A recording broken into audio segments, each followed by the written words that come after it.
datang di Sari Nembah Farm, teman-teman.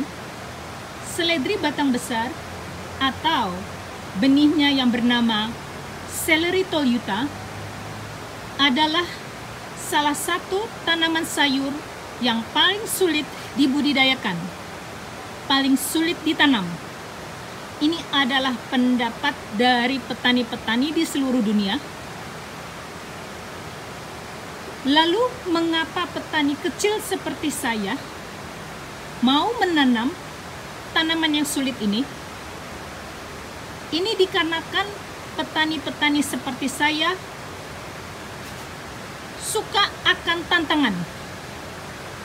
Ketika mendengar bahwa sayuran ini adalah sayuran yang paling sulit untuk ditanam dan dibudidayakan, untuk saya ini adalah tantangan yang sehat. Dan hari ini, dengan bangganya kami mengatakan bahwa seledri batang besar yang kami tanam tanggal 17 Juli kemarin sudah siap dipanen.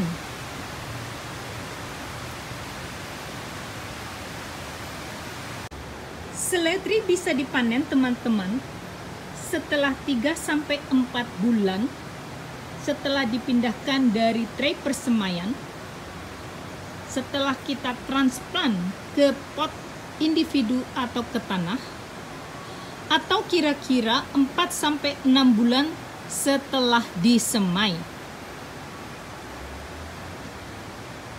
Seledri kami disemai tanggal 17 Juli, sehingga seledri ini sekarang berumur hampir 4 bulan.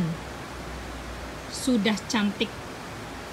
Acuan umum untuk memanen seledri batang besar adalah ketika batang sudah memiliki tinggi kira-kira 15 cm dari permukaan tanah sampai ke daun pertama. Kalau teman-teman lihat, pohon seledri kami sudah melebihi itu, bahkan melebihi 30 cm. Sehingga tanaman ini sudah layak dipanen.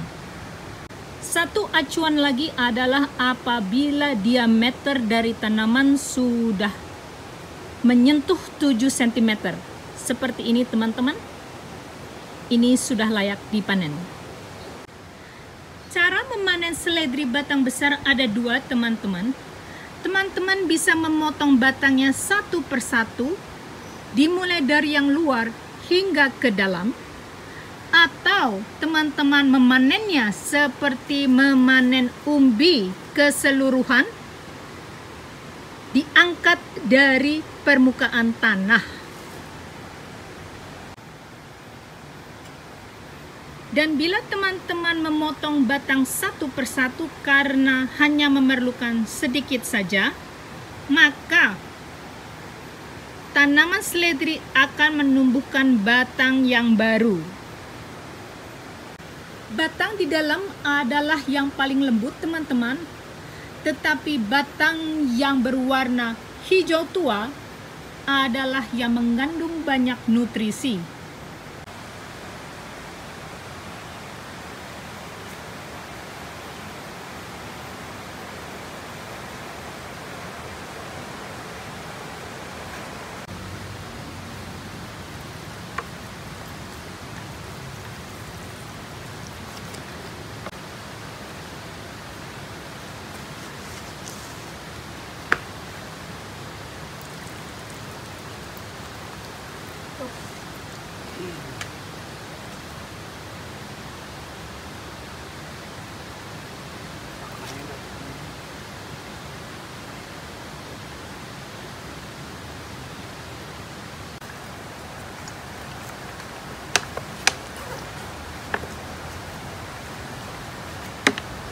Kamu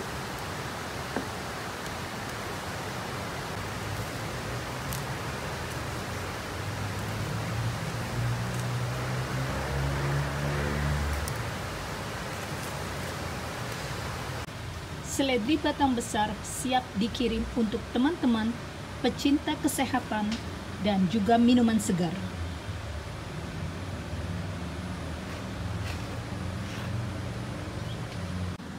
Jangan disimpan di tempat yang terlalu dingin seperti freezer atau terlalu hangat, karena kualitas akan menurun dan batang akan menjadi kuning. Seledri batang besar bisa disimpan di lemari es dengan daunnya untuk beberapa hari, dan bila disimpan tanpa daun bisa tahan di lemari es selama 2 minggu. Teman-teman, inilah seledri batang besar kami yang sudah siap untuk dipanen. Saya sengaja menyandingkan dengan 2 seledri batang besar lainnya untuk membuat perbandingan. Yang sebelah kiri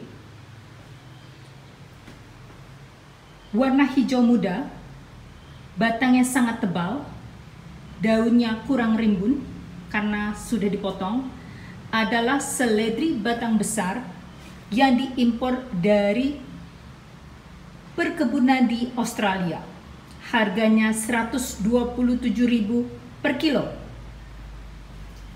Yang di sebelah kanan, yang jauh lebih pendek, daunnya rimbun dengan warna hijau gelap, adalah seledri batang besar yang dihasilkan oleh perkebunan lokal.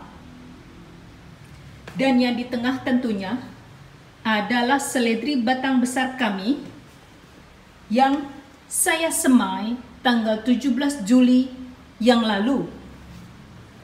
Kalau teman-teman bandingkan dari segi ketinggian atau panjang, sudah bisa menyamai seledri batang besar Australia, tetapi batangnya tidak sebesar seledri batang besar Australia.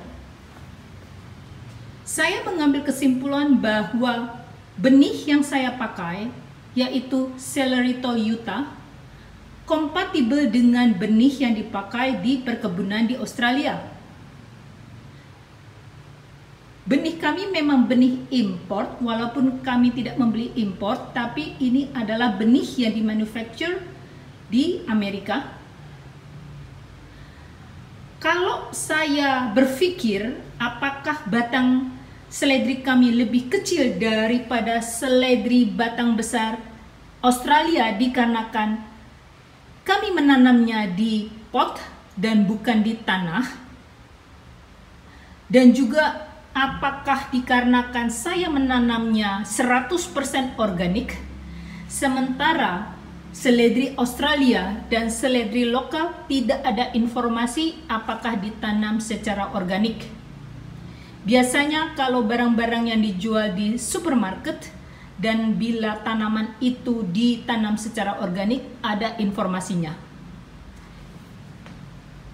Poinnya adalah teman-teman, harga seledri batang besar itu cukup tinggi, manfaatnya luar biasa, rasanya pun sungguh nikmat, dibuat jus, dibuat salad, dibuat berbagai macam masakan.